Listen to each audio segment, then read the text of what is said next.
Thank you for tuning in to V News. The following are top stories. Youth Volunteer Force celebrates founding anniversary. Vietnam, India strive to achieve bilateral trade target of $15 billion by 2020. ASEAN culture promoted in the central province of Quảng Bình.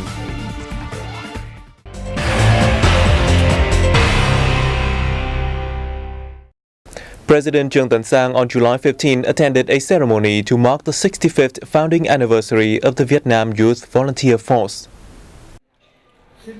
Speaking at the ceremony, President Sang said that the party, state and people always remember the great sacrifice and devotion that former youth volunteers made during the struggles for national liberation.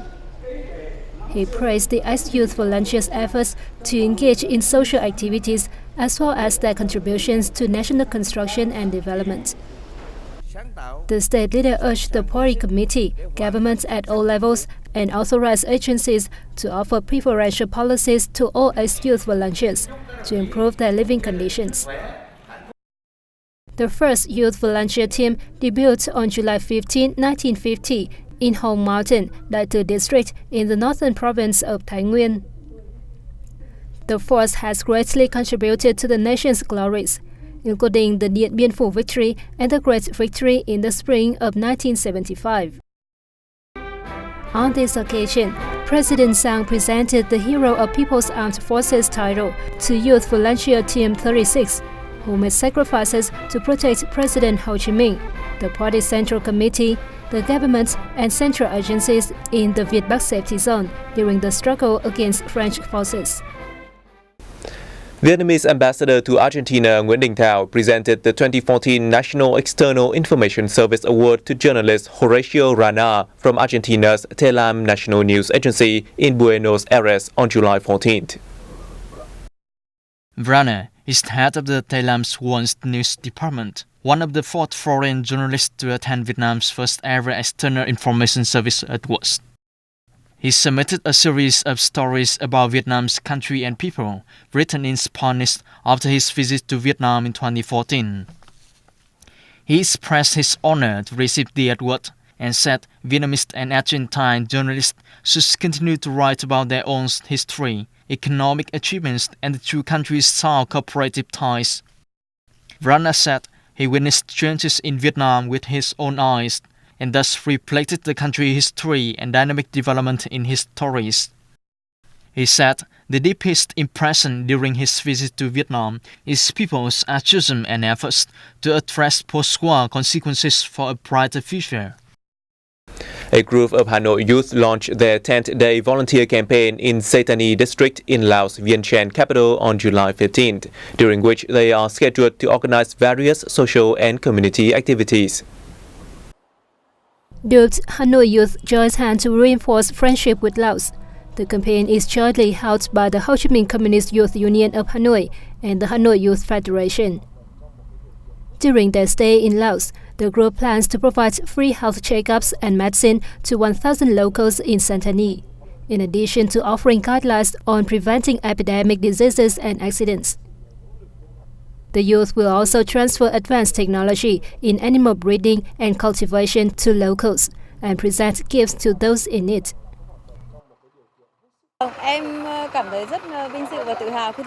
It's my honor to participate in the campaign, contributing to fostering the relationship between Vietnam and Laos and helping raise living standards of local people.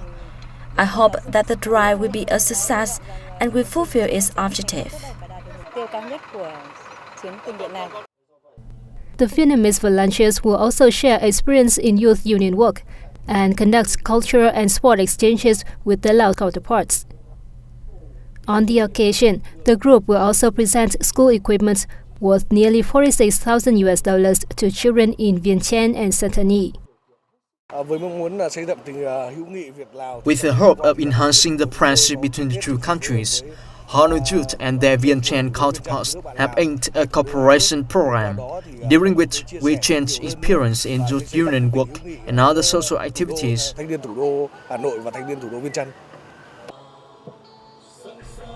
This is the 8th time Hanoi youth have carried out this kind of volunteer activities in Vientiane, which has also contributed to promoting children and youth movements in the two capitals and nurturing the traditional friendship, special solidarity, and comprehensive cooperation between the two countries.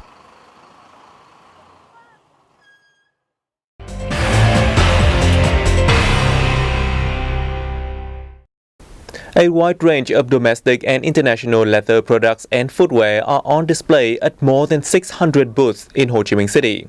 Our reporters bring you details. The exhibition, the seventh of its kind, is organized by the Vietnam Leather Footwear and Handbag Association. It features more than 300 exhibitors from 25 nations and territories around the world, including Hong Kong, Italy, India, Turkey, and Malaysia. The event is expected to present opportunities for businesses to access advanced technologies, new material sources, and export markets. It will run until July the 17th. Vietnam and India are working closely together to achieve their bilateral trade target of $15 billion by 2020, the Vietnam Chamber of Commerce and Industry has said. Trade between the two countries had increased sharply in recent years, going up from $1 billion in 2006 to $8 billion last year.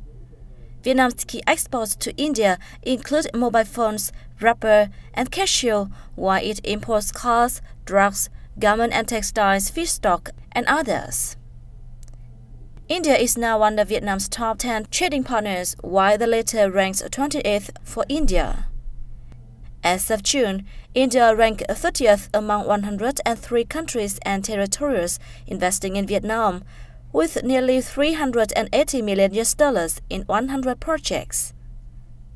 Vietnamese companies have invested around $26 million in India. Shrimp exporters expect to gross $3.2 billion in revenue in 2015, an annual decline of 17% due to shrimp disease and export difficulties in the first half of this year, said the Vietnam Association of Seafood Exporters and Producers. The sector brought home only $1.2 billion from January to June, down 29% from a year earlier.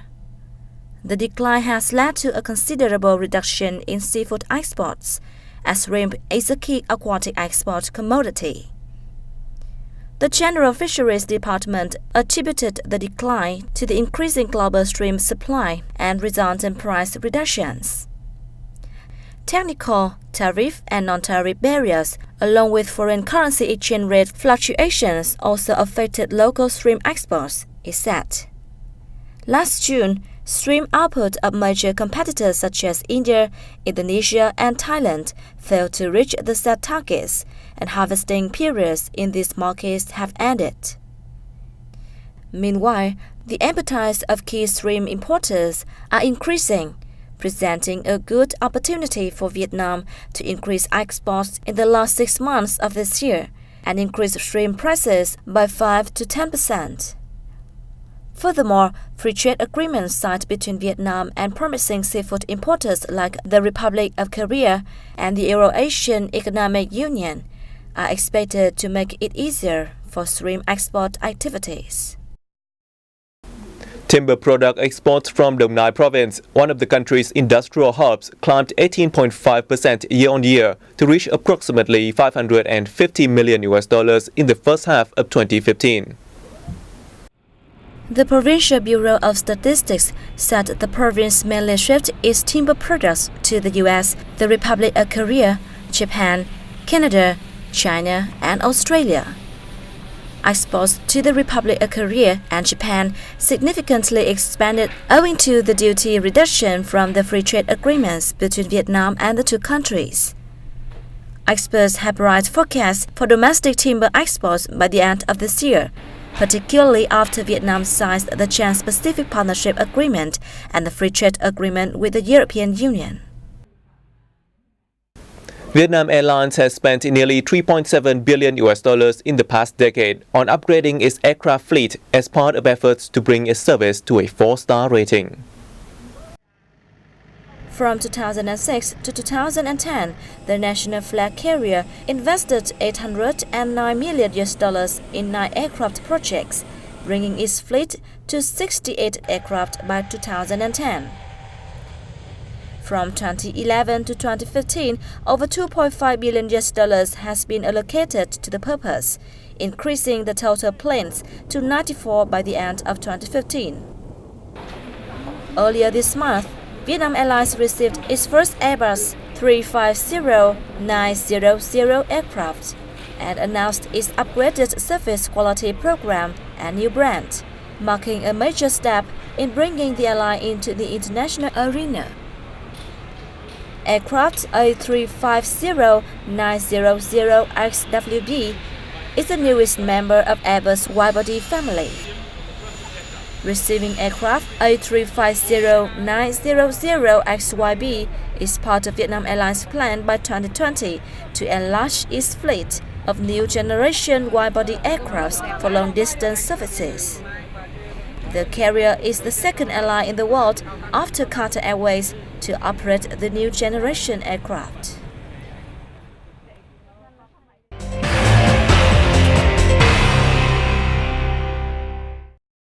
More than 200 photos and nearly 500 documentaries featuring the cultural essence and traditions of Southeast Asian nations are on display in central Quang Binh province. Deputy Minister of Information and Communication Trương Minh Tuấn said the event encourages Vietnamese people to participate in regional joint efforts in building an ASEAN community of peace, stability and development, while raising the awareness of the formation of the community at the end of this year. The event will run until July the 17th. Is expected to help popularize the diversity of regional cultures, peoples and their livelihoods, thus bringing them close together to form a common identity. The exhibition also highlights regional efforts to protect the environment and promote climate change adaptation. The photos and documentaries on display will be introduced to local soldiers and people to give them insight into the beauty and traditions of the regional community. The Nha Trang Sea Festival has concluded in the central province of Khánh Hòa, luring nearly 150,000 Vietnamese and foreign visitors. The festival themed peace and creativity aimed to call on the community to do their utmost to protect national sovereignty, preserve the maritime environment, and promote the value of the sea and islands. Over 50 festive, cultural, and sport activities throughout the week introduced the unique culture of Khánh Hòa, honoring the beauty of the sea and islands that play a significant role in local life. Simultaneously, a number of exhibitions and conferences gave visitors a clear understanding of historical and legal foundations, affirming Vietnam's sovereignty over Hoàng Sa, known in English as Paracel, and Trường Sa, Spratly archipelagos. The many successful sport competitions affirmed Nha Trang's ability to host large-scale beach games. Vietnam will deploy new programs to attract more international tourists following recent bold steps to stop the sharp decline in the number of inbound visitors. Vietnam National Administration of Tourism has suggested the government waive the tourist visa requirement for member countries of the Commonwealth of Independent States, known as SNG, Eastern Europe, Australia, and New Zealand. The program is part of the government's efforts to attract around 1.1 million tourists per year from these markets in the 2016 to 2018 period. Other measures will encompass organizing familiarization trips to Vietnam for the media from these nations and undertaking Vietnam tourism roadshows in the 5 Western countries. In the first half of this year, the number of international visitors to Vietnam fell 11.3% year-on-year to over 3.8 million. And that was the end of our news bulletin. Thank you for your attention. For more information, please log on to our website at www.vietnamplus.vn. We'll see you soon.